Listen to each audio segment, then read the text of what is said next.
Esta noche vamos a hablar de una enfermedad, una patología que afecta, se cree hoy en día, casi al 90% de las personas. Es decir, hablar de que casi la totalidad de la humanidad está padeciendo este tipo de problemas, pues es una cosa que lo deja a uno con una alta preocupación, y sobre todo porque es una enfermedad que en la mayoría de los casos no da una manifestación muy concreta, y a veces los síntomas que ofrece este tipo de enfermedad pues son síntomas que pasamos por alto o creemos que forman parte como del diario vivir. Para muchos es común que de pronto un día, después de haber tenido una comida o un almuerzo, sintamos un poco de descompensación digestiva, llamémosla de alguna manera. Y ese síntoma, que puede ser, por ejemplo, una distensión abdominal, una sensación de llenura, de pesadez, una sensación de malestar digestivo, asumimos que fue porque nos cayó pesada la comida. Es que había mucha grasa en el alimento, es que de pronto comimos demasiada carne, es que de pronto nos excedimos en los vegetales, etc. Y hallamos una justificación que muchas veces, vale aclarar, puede resultar lógica. Sin embargo, hay un alto porcentaje de personas que, aun creyendo que estamos sufriendo es simplemente, digámoslo así, como el avatar de una excesiva comida, lo que estamos padeciendo en el fondo es la inflamación de la mucosa del estómago, es decir, de la pared interna del estómago. A eso se le da el nombre de gastritis. Un alto porcentaje de individuos tenemos gastritis sin manifestarlo necesariamente, como lo que convencionalmente también, abro un paréntesis, pensamos es el síntoma clásico de la gastritis, y es el dolor en la boca del estómago que se da todos los días, que es crónico, que no tolero absolutamente ningún alimento, que a veces cuando como ciertas cosas me mejora, pero vuelve a aparecer el dolor a nivel de la boca del estómago, y entonces a veces lo encasillamos que ese es el síntoma principal. Sin embargo, la gastritis puede manifestarse sin dolor, pero sí con trastornos en la digestión. Y por eso hay que tener siempre detrás del, como decimos nosotros, debajo de la manga, ese diagnóstico. Porque una persona puede a ustedes consultarle porque tengo mala digestión. A veces se dice tengo de pronto parásitos intestinales, sobre todo en nuestro medio, aquí digamos en Colombia, pues asumimos que también el 100% de la población tiene parásitos intestinales, entonces es normal que tenga distensión abdominal, que tenga mala digestión, y lo que hacemos es lo que llamamos comúnmente purgar a las personas, tratando de combatir los parásitos. Sin embargo, hay estudios bien interesantes que muestran cómo el individuo hace gastritis, hace una irritación del estómago, que no necesariamente tiene las manifestaciones floridas de una gastritis avanzada o crónica, y por eso a veces la dejamos pasar por alto. Entonces es una enfermedad que está entrando en una incidencia bastante importante, y eso es lo que nos lleva hoy en día a plantearnos interrogantes con respecto a dos cosas principalmente. Uno, ¿se debería diagnosticar más gastritis? Es decir, deberíamos hacer un trabajo un poco más de investigación sobre si el paciente tiene gastritis o no. Y segundo, tratar de clasificar la gastritis de acuerdo a la causa de la gastritis. Porque si ustedes establecen esas dos cosas, pueden, uno, dar un mejor tratamiento para los pacientes que pueden tener gastritis y creemos que no la tienen. Y dos, también, si establecemos exactamente la causa, también eso va a redundar en un buen tratamiento y en una buena respuesta en la mejoría de un paciente. Entonces, imagínense ustedes que ya hay estadísticas en las que los niños de 6, de 5 años, han tenido cuadros que terminan llevándolos a unos diagnósticos por endoscopia y se terminan haciendo diagnósticos de gastritis en niños de 5 años. Y uno pensaría que la gastritis es más de las personas jóvenes o adultas, en un niño que va a tener gastritis. Pues definitivamente sí, está demostrado y comprobado. Los niños están haciendo gastritis. Vamos a hacer una revisión muy concreta de las causas de gastritis y nos vamos a dar cuenta que de pronto toda la población, desde la primera infancia, es decir, desde los niños bien niños hasta los niños bien grandes, tienen una lógica de por qué sufrir gastritis de acuerdo a la causa de las gastritis hoy en día. Ya sabemos que la inflamación del estómago es lo que llamamos gastritis. Otra clasificación es si esa gastritis lleva un determinado tiempo. Por ejemplo, algunos dicen que si una gastritis lleva un mes de iniciado el procedimiento, podríamos considerarla como una gastritis aguda. Pero si la gastritis ya en el paciente lleva un periodo por encima de los 2 o 3 meses, se dice que es una gastritis de carácter crónico. Entonces ustedes escuchan a veces diagnósticos de tengo una gastritis crónica y otro dice no, la mía es una gastritis aguda. Eso no da, a veces confundimos que agudo es como grave, como complicado. No, agudo es el espacio de tiempo que tiene un paciente con gastritis. Entonces, de acuerdo a ese tiempo que lleve con la gastritis, el problema puede ser más complejo. Se sabe que hay gastritis crónicas que pueden generar transformaciones del tejido del estómago, o sea, de la parte interna del estómago, y pueden llevar a cambios en el tejido, lo que llaman técnicamente una metaplasia.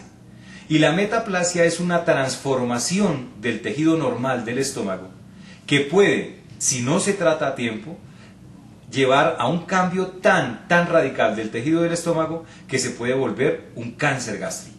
Eso ya está demostrado. Entonces, por eso es la preocupación de las gastritis, que cuando no se manejan cierto tipo de gastritis de una manera adecuada, pueden llevar al cáncer de estómago. Ahora, no siempre la gastritis es diagnóstico de cáncer, porque eso también genera un pánico absoluto, así como se ha generado el pánico con esto de la gripa H1N1, bueno, la gripa del cerdo. Ha generado un pánico mundial y a veces ese pánico tampoco es bueno, hay que decirle a la gente lo que realmente pasa. Y entonces, esto nos lleva a analizar lo siguiente: una persona con gastritis puede tener riesgo de tener cáncer, pero no siempre la gastritis termina en cáncer. Lo otro, no siempre un síntoma que puede sugerir gastritis debe considerarse es gastritis, porque puede que un síntoma que uno crea que es gastritis puede ser un tumor gástrico. He ahí la importancia. A veces hemos tenido interrelación con algunos de ustedes o con otras personas en Estados Unidos vía mail, vía teléfono, y entonces me dicen y me proponen, no, es que yo tengo una gastritis, no me he mejorado y quiero tomar algo. Y yo les digo, ¿ya se hicieron una endoscopia? No, es que nos da pereza, es un procedimiento aburrido. Sí, todos sabemos que es incómodo, pero es de la única forma, de una vez digamos, que sabemos exactamente qué tipo de gastritis y segundo, cuál es la causa probable de esa gastritis. Eso es lo único que nos permite a nosotros empezar un tratamiento con tranquilidad. Se los digo porque es que en el crecimiento de la parte médica, en la vida médica que uno tiene, uno piensa que eso no se da y es muy frecuente, que hay muchos pacientes que se automedican y terminan tomando crónicamente antiácidos, llamen ustedes Milanta, hidróxido de aluminio, medicamentos comunes utilizados como la ranitidina, como el omeprazol, etc. Terminan tomándolos porque creen que esa es la forma de quitarse esa molestia y lo que tiene realmente el paciente es un cáncer gástrico que como no se hizo un tratamiento a tiempo y solo se le echó fue un antiácido, pues el tumor creció y cuando ya uno entra a hacer tratamiento ya el paciente está invadido.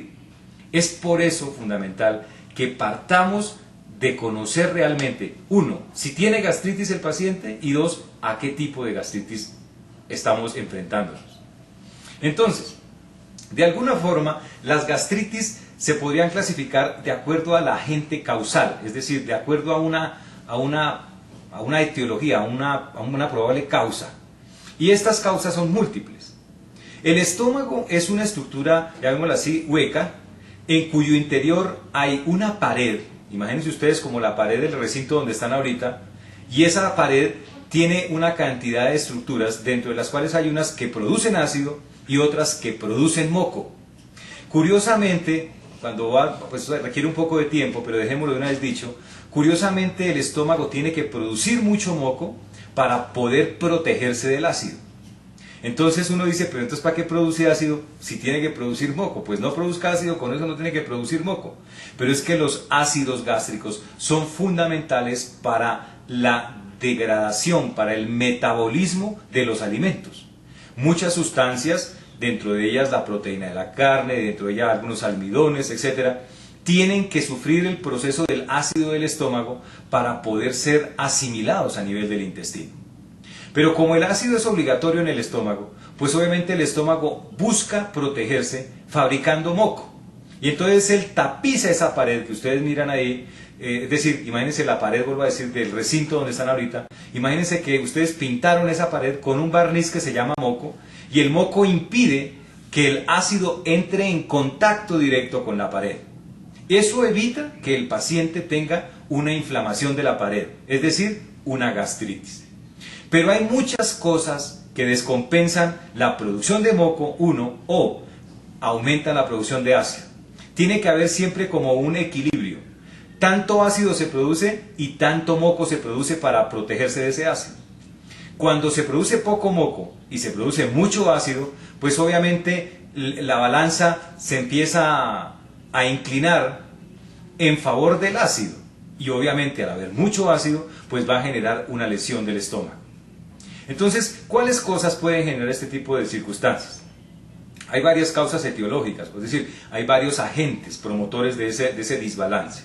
El primero de ellos, vamos a decir, de entrada ya para descartarlo de una vez, es una bacteria que ha tenido en estos momentos conocimiento mundial y que lo sabe el niño cuando ingresa a jardín infantil, ya lo conoce, se lo pone en grande. La primera clase que tiene el niño en jardín infantil es Helicobacter pylori. Eso lo conocemos en todo el mundo. El Helicobacter pylori es una bacteria. Y es una bacteria tan común, pero absolutamente tan común, como si yo les hablara a ustedes de los carros. ¿En dónde no hay carros en el mundo? En todas partes hay carros. Es igual. El Helicobacter pylori está ubicado en toda la faz de la Tierra. En algunas poblaciones con mayor, proporción que en otras. Por ejemplo, se dice que donde hay comunidades, como son por ejemplo los colegios, universidades, el ejército, ese sitio donde se agolpan personas, es muy probable que en el ambiente se esté compartiendo esa bacteria. ¿Por qué? Porque es que la bacteria es una bacteria teóricamente normal dentro de nuestro cuerpo, pero que cuando ella adquiere cierta facilidad de reproducirse, empieza a generar unos problemas en el organismo que son los que llevan en últimas a la gastritis. Como es una bacteria que tengo en mi intestino, en la boca, en el esófago, en el estómago, en el intestino delgado, en el intestino grueso, es una bacteria que hace todo el recorrido intestinal. Y así como nuestro alimento va de la boca al cuerpo y también, obviamente, a la vía rectal para eliminarse por la deposición, pues el Helicobacter entra por la boca y puede salir por la deposición. Y la deposición contamina, pues, aguas. Las aguas pueden ser tocadas por imagínense ustedes, un mosquito, una mosca, etcétera, por un microorganismo, y él se pone en contacto con la bacteria y esta bacteria empieza a transmitirla a muchas partes. Es decir, hoy en día se sabe que el 90% de la población tiene Helicobacter en su sistema. Y si hablan que el 90% tiene en su sistema, pues el otro 10% es por no decir que el 100% de las personas, pero el otro 10% es potencialmente también contaminado con el Helicobacter pylori. Pero ¿qué pasa? Que cuando el Helicobacter pylori ingresa a mi cuerpo, él empieza a trabajar para reproducirse, pues es la lógica. Cualquier organismo en el universo siempre tratará de crecer. Y así como nosotros buscamos expandirnos en el universo, pues los microorganismos hacen lo mismo. Y donde encuentren un individuo en el que se favorezca el crecimiento, pues ahí es donde van a empezar a proliferar. El problema es que el Helicobacter, para poder crecer, pues genera en el cuerpo una descompensación, sobre todo en el estómago, descompensa ese nivel moco ácido y hace que se favorezca en la producción de ácido, se aumenta la producción de ácido, y entonces esa cantidad de ácido que se produce es superior al moco que puede proteger la pared. Y en ese momento empieza a producirse la gastritis. Esa gastritis también favorece mucho la reproducción del Helicobacter mismo. Y entonces él sigue creciendo, se sigue irritando más la pared.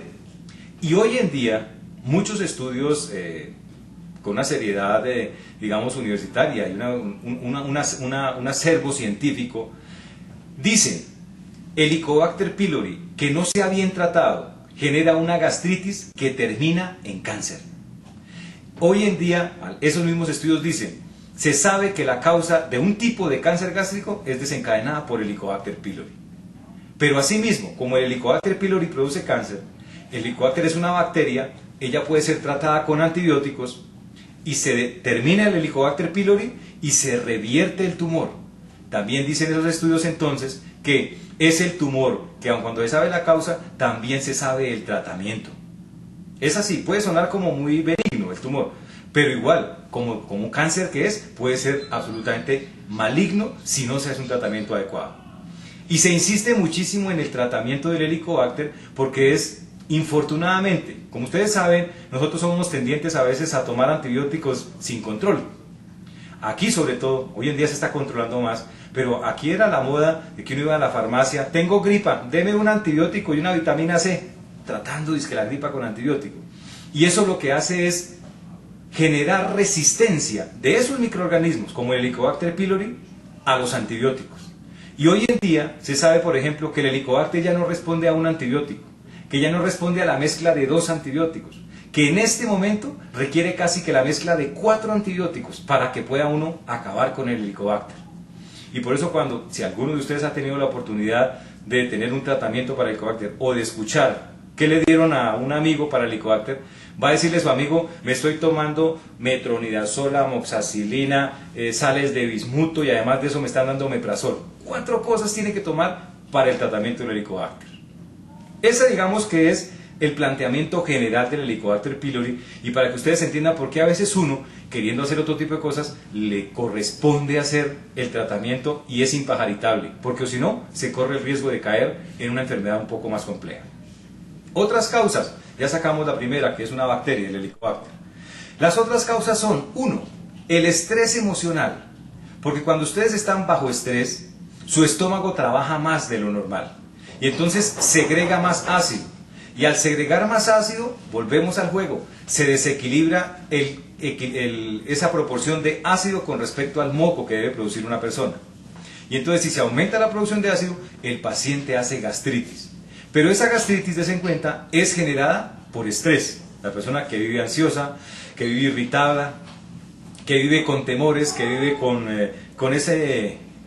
acelerado todo el tiempo, asimismo su trabajo estomacal es acelerado. Y eso lo lleva a que incremente la producción de ácido y, vuelvo a decir, el desbalance que hay entre ácido y moco obviamente va a generar que el paciente desencadene una gastritis. ¿Cuáles otras causas? Y ustedes ven ahí la alimentación, ven aquí la ingesta o la ingestión de alcohol, de bebidas alcohólicas, el cigarrillo.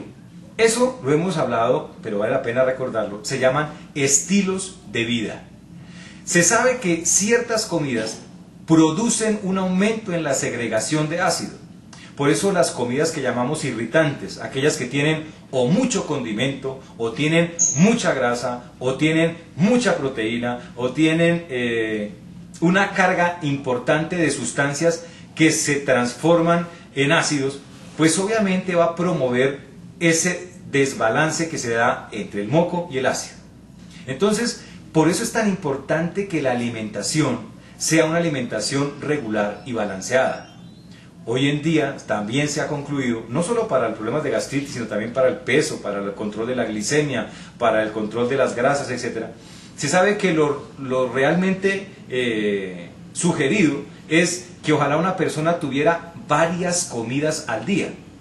Ojalá no desayuno, almuerzo y comida, sino ojalá fuera desayuno, medias nueves, almuerzo, onces y comida. En promedio cada 3 horas estar comiendo algo, pero algo de fundamento, algo que nutra, o sea que incluya proteína, que incluya carbohidrato, que incluya un porcentaje de grasa, que incluya la parte de los minerales, ¿no? Por eso entonces uno debería en esos espacios que divida su alimentación en 5 comidas, incluir siempre un pedacito de carne o un pedacito de pechuga o lo que sea, la verdura, el carbohidrato que puede ser integral o no, etcétera, pero que sea fraccionada la alimentación. Esto hace, por ejemplo, a nivel del estómago, que la cantidad de alimento que se le da al estómago no sea excesiva, y eso hace que el trabajo del estómago no sea excesivo, y eso también lleva a que la segregación de ácido no sea excesiva, sino sea moderada.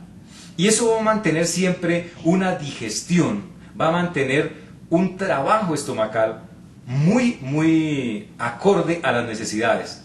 Y eso va a promover que su digestión no se altere. Muchos somos también tendientes a consumir cierto tipo de alimentos. Por eso, aquello que llaman comidas como rápidas, etcétera, son comidas que son ricas en grasa, a veces son ricas en condimentos, ¿no? Pues una hamburguesa tiene que ser bien condimentada, porque si no, entonces uno dice esto no sabe a nada, entre comillas. Y obviamente, como son comidas muy condimentadas, y además de eso les aplicamos una cantidad de salsas para darle más sabor, eso genera un trabajo excesivo del estómago. Del licor, pues ni se diga, uno puede tomarse cierto porcentaje de licor, pero el licor en exceso también produce lesión del estómago. Y el cigarrillo, la nicotina y otros 2.480 hidrocarburos que tiene el humo del cigarrillo, pues generan también un aumento en la segregación de ácido del estómago, y además de eso pueden retardar, y esa es una palabra que ojalá no la olviden, retardar el vaciamiento gástrico. ¿Qué es eso? Normalmente cuando una comida ingresa al estómago, puede tardar en ese proceso, porque en el estómago hay que mezclarlo, el ácido hace su trabajo, y después de que ya cumple su trabajo, sale del estómago al intestino delgado. Imagínense ustedes que normalmente un alimento tiene que durar en el estómago 1 hora, 2 horas, y después de 2 horas pasa al intestino delgado. Pues en esas personas que fuman, a veces el estómago se relaja, y entonces hace que el alimento mantenga mucho tiempo en el estómago, y entonces el vaciamiento ya no se da en 2 horas, puede pasar 4 horas, a veces hasta 6 horas, y el alimento sigue en el estómago, y entonces es aumentar el contacto de esa sustancia que se formó con los ácidos, con los alimentos, en contacto con el estómago, y eso puede generar irritación del estómago. Digamos en este momento, la principal causa de gastritis, que les digo que es casi toda la población, está dada por esas causas, por los malos hábitos, es decir, los estilos de vida y el estrés. El Helicobacter pylori es importante, claro, pero ojo, ustedes tienen un alto porcentaje de pacientes o de personas con las que ustedes van a darse cuenta, no necesitan un tratamiento para el Helicobacter, necesitan es un tratamiento para modificar estilos de vida y modificar el problema de estrés, que eso es lo más difícil. Ahorita, por ejemplo, se han disparado las consultas por problemas gástricos acá en Colombia. Y es que ustedes no se imaginan, y por eso lo nombraba, el pánico que ha generado el famoso cuento del virus de la gripa que está de moda ahorita. Porque en noticias, qué pena decirlo, pero en noticias no se cuenta, por ejemplo, que en Bogotá se mueren casi que 2 niños diariamente por problemas respiratorios. Eso no se cuenta. Pero sí se está contando que hay una persona que tiene el virus de la gripa y que está en la casa y que está tomando agua de panela y está bien. Pero eso ha generado un pánico terrible. Y entonces salimos ahorita a la calle en Bogotá y si alguien lo vemos con la nariz tapada, corremos. Ese debe estar contaminado. No nos toque, no nos mire. Y eso ha generado un aumento de la ansiedad del individuo. Y entonces en las últimas semanas la consulta empezó a dispararse, pero en el sentido de que las personas vienen con malestares digestivos, que las personas vienen con gastritis, que es que otra vez se me alborotó el dolorcito aquí, porque están estresadas, están en un periodo de ansiedad que puso a trabajar más su estómago. Y ahí es donde nosotros podemos hacer un trabajo importante. Uno, porque de entrada sabemos que una persona con ansiedad, con malos hábitos de vida, pues obviamente tiene gastritis. Y la gastritis es inflamación del estómago. ¿Qué hacemos para quitar esa inflamación? ¿Qué hacemos para modificar esa inflamación y llevar a que se quite la inflamación y se regenere el tejido nuevamente del estómago? Y ahí es donde ustedes tienen un alto valor conociendo un producto que ya se ha investigado, que lleva mucho tiempo en el conocimiento científico de la humanidad, y que nosotros hemos hecho un trabajo, hay que reconocerlo, bastante interesante, desde hace ya 15 años, porque aun cuando la caléndula, que es la planta de la que vamos a hablar hoy, tenía un reconocimiento mundial, se decían cosas muy espontáneas, esporádicas, que servía para problemas inflamatorios del aparato digestivo. Nosotros tomamos un estudio, planteamos un estudio sobre modelo animal en el que quisimos ver qué tan buena era la caléndula para prevenir o para tratar o para modificar el comportamiento en la formación de úlceras gástricas o de gastritis. Y el resultado fue sorprendente, porque comparado, por ejemplo, la caléndula con ranitidina, el resultado es que la caléndula protege obviamente más que la ranitidina en pacientes con gastritis.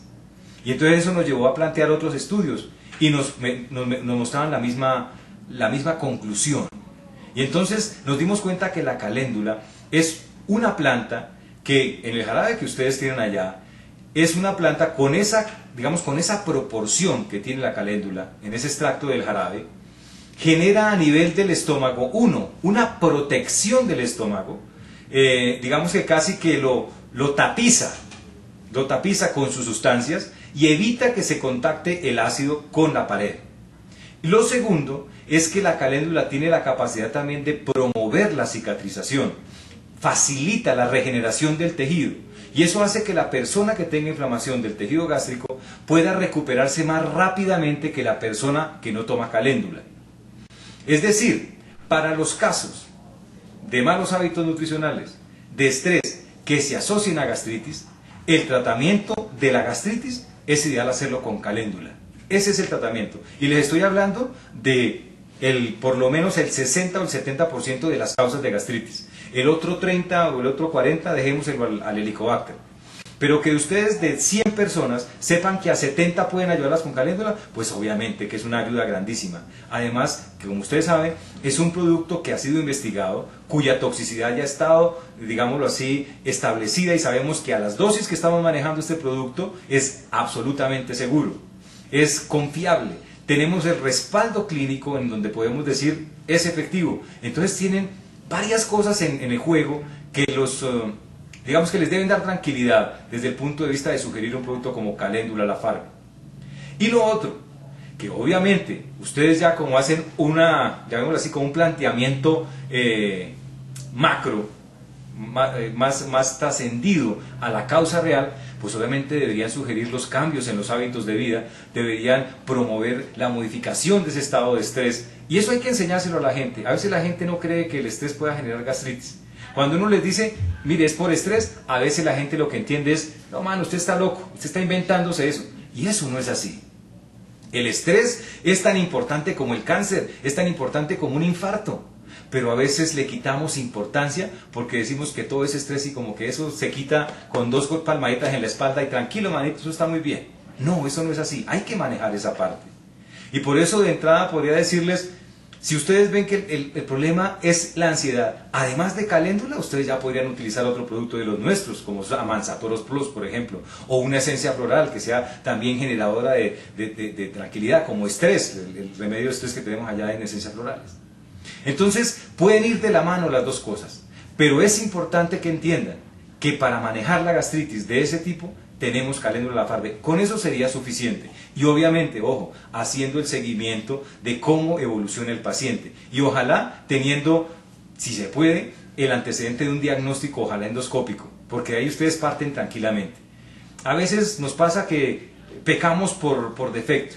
Y entonces nos confiamos, uno le diría al paciente, le dice, no, mire, es que es una molestia ahí tontica, ¿qué me da?